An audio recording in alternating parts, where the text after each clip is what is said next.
ओम नमस्ते जी, मैं अग्निदेव आर्य। आज का हमारा विषय है क्या हमारे शरीर में जो धातु का वेग होता है उस वेग को रोकना चाहिए या नहीं रोकना चाहिए। आज इस बात को लेकर के नौजवानों में बहुत बड़ी भ्रांति फैली हुई है और नौजवान अपने जीवन का इस गलत भ्रांति के कारण दिन प्रतिदिन अपना नाश कर रहे हैं। कैसे? आपको पता है, जब नौजवान के अंदर उत्तेजना आती है तो उत्तेजना आने पर वो सोचता है यदि मैंने इसे रोक लिया तो मेरे शरीर में हानि हो जाएगी, तो रोकूं क्यों। फिर उसने वीडियो सुन रखी है, फिर वो सोचता चलो मैं इससे अपने हाथ से अपने मूत्रेंद्र से गलत काम ही कर लेता हूं, कम से हानि तो होनी है, रोकूंगा तब होनी है, यदि नहीं रोकूंगा कम से कम मजा तो आ जाएगा। इस तरह ऐसी बातें सोचकर आज इस देश का नौजवान दिन प्रतिदिन अपना नाश कर रहा है।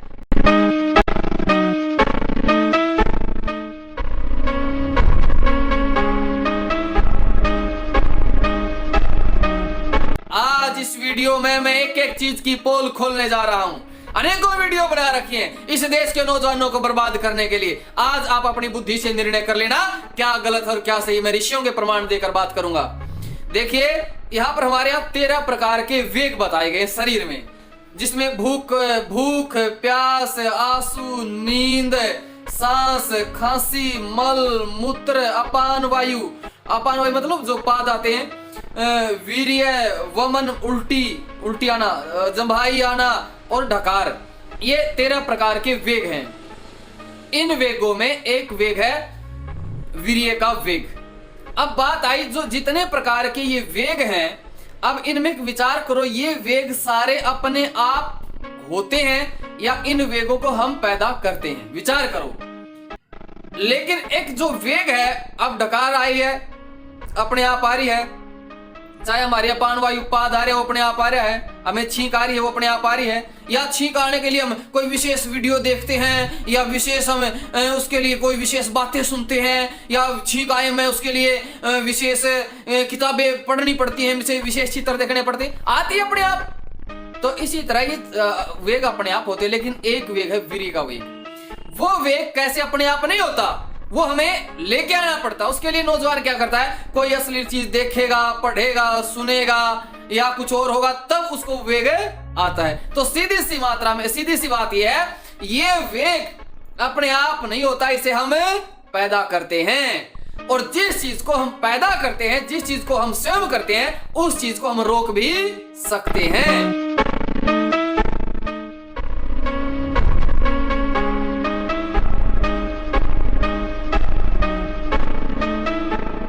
आप उठिए प्रभु, आपको भगवान ने हमारे सामने भेजा, आप हमारे सामने बैठे, उठिए।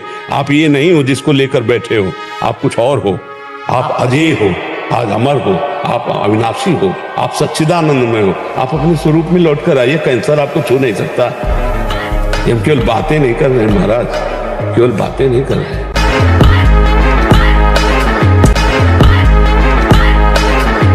ब्रह्मचर्य अत्यंत आवश्यक है। नींद पर काबू पाने के लिए, शरीर पर शासन करने के लिए, मन पर शासन करने के लिए, दिव्य आनंद का अनुभव करने के लिए ब्रह्मचर्य नींव है, नींव। भले आप गृहस्थ में हैं। और जिस चीज को हम पैदा करते हैं, जिस चीज को हम स्वयं करते हैं, उस चीज को हम रोक भी सकते हैं। तो इसलिए अब इसको रोकना चाहिए कि नहीं चाहिए, कब रोकना चाहिए, कब नहीं रोकना चाहिए, इस विषय पर भी हम विचार करेंगे। उससे पहले एक बात और कर लेते हैं। आपको पता है इसमें भूख का भी वेग है। अब आप किसी प्राकृतिक चिकित्सक से पूछना, किसी डॉक्टर से पूछना जो प्राकृतिक चिकित्सा वाले हैं, कि भूख को रोकने पर, उपवास करने पर शरीर में कितना ज्यादा लाभ मिलता है, पूछना। और किस अवस्था में उपवास किया जाता है, किस अवस्था में भूख के वेग को रोका जाता है, वो चीजें पूछना। अरे लाभ मिलता है, लेकिन उसकी एक अवस्था होती है। तो इसी तरह वीर्य के वेग को भी रोकने की एक अवस्था होती है। उस अवस्था में आप उसे रोकते हैं।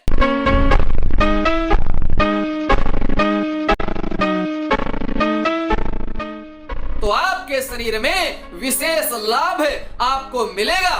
लेकिन कब नहीं रोकना वो मैं इस वीडियो में जरूर बताऊंगा। आगे आइए, नींद का भी वेग। आप किसी कमांडो से मिलना और किसी कमांडो से पूछना ट्रेनिंग के दौरान आपको कितने दिन सोने नहीं दिया गया, कितने दिन और कितनी रात आपको सोने नहीं दिया गया, आपकी नींद के वेग को क्यों रोका गया, आप किसी कमांडो से पूछना। यहां पर नींद का वेग भी रोका जाता है। तो यह कहने का मतलब यह है, हर चीज की अपनी अपनी जगह एक भूमिका होती है। अब जो चीज, जैसे दो ट्रेन आ रही हैं, एक ट्रेन का चालक कोई और है, वो अपने आप चली आ रही है, यदि हम उसे रोकने की कोशिश करेंगे तो बहुत भारी नुकसान हो जाएगा। और एक के चालक हम हैं, हम उसे रोकना चाहे तब रोक सकते हैं।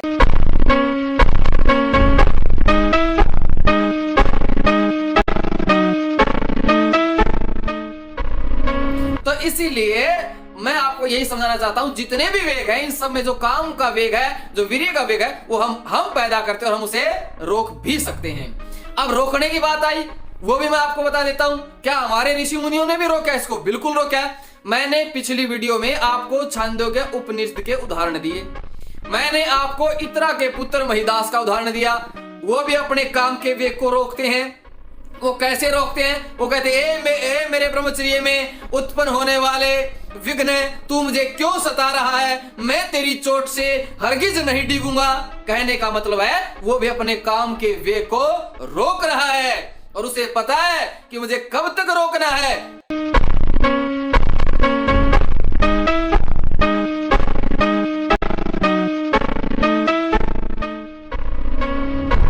ब्रह्मचर्य के साथ खिलवाड़ करोगे तो जीने लायक नहीं रहोगे।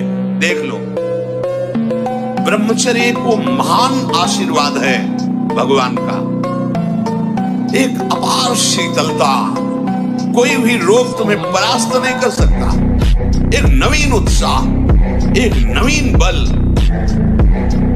तुम्हें कहीं झुकने नहीं देगा। सोचो, जिसके निकलने में तुम सुखानुभव करते हो, उसको रोकने में कितना महान सुख होगा। ब्रह्मचर्य की तलवार के जितनी अधिक धार लगाओगे ना, तो कामदेव को उतनी ही जल्दी मार पाओगे। अच्छी ब्रह्मचर्य की वीडियो देखो और ब्रह्मचर्य का मजा लो, मजा ब्रह्मचर्य का। कुछ न बोलो, चुप रहो, अंदर कोई भी विकार आवे चुप रहो, शांत रहो। उनकी सत्ता नहीं है, उनका महत्व नहीं है। चिल्लाओ मत, किसी से बोलो मत कि मेरे अंदर क्रोध आ गया, मेरे अंदर काम आ गया, मेरे अंदर मोह। चुपचाप सह जाओ। कोई पूछे कैसे हो, बहुत अच्छा है, बड़ी कृपा है, आप देख लो, उनकी सत्ता ही खत्म हो जाएगी।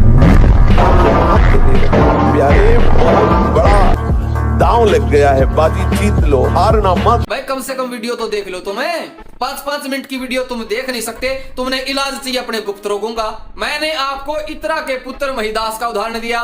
वो भी अपने काम के वेग को रोकते हैं।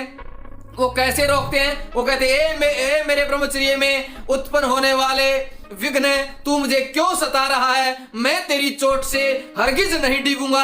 कहने का मतलब है, वो भी अपने काम के वेग को रोक रहा है और उसे पता है कि मुझे कब तक रोकना है, उसको वो भी जानकारी है।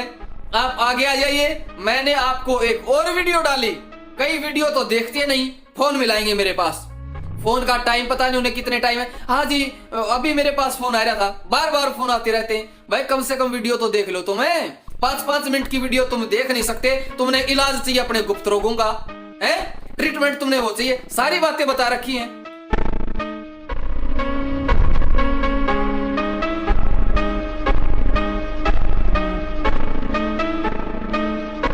तो मेरा कहने का मतलब यह है, फिर छांदोग्य उपनिषद में आया, वो वसु ब्रह्मचारी कहता है, जब उसके ब्रह्मचर्य में बाधा उत्पन्न होती है, हे प्राणो, हे वसुओ, मैंने तो वसु ब्रह्मचर्य का निश्चय किया था, किंतु यह तो मेरा कनिष्ठ ब्रह्मचर्य था। आप मुझे इस योग्य बनाइए कि मैं इस ब्रह्मचर्य को पार कर सकूं और मैं मध्यम ब्रह्मचर्य में प्रवेश कर सकूं, मैं इस विघ्न को हटा सकूं। वो भी अपने विघ्न को, अपने वेग को रोकते हैं। ऋषियों ने बताया, उपनिषदों में आया है। तो मैं आपको कहता हूं, इस वेग को रोकना चाहिए।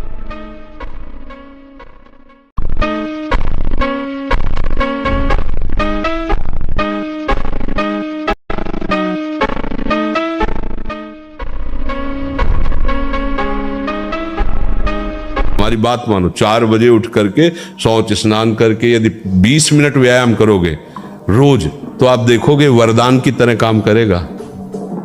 दवा कोई वर्जिश से बेहतर नहीं, नुस्खा है कम खर्च, बाला नसेन शक्ति बढ़े, फुर्तील है, चोट न अधिक पिराए, अन्न पचे चंगा रहे, कसरत सदा सहाय।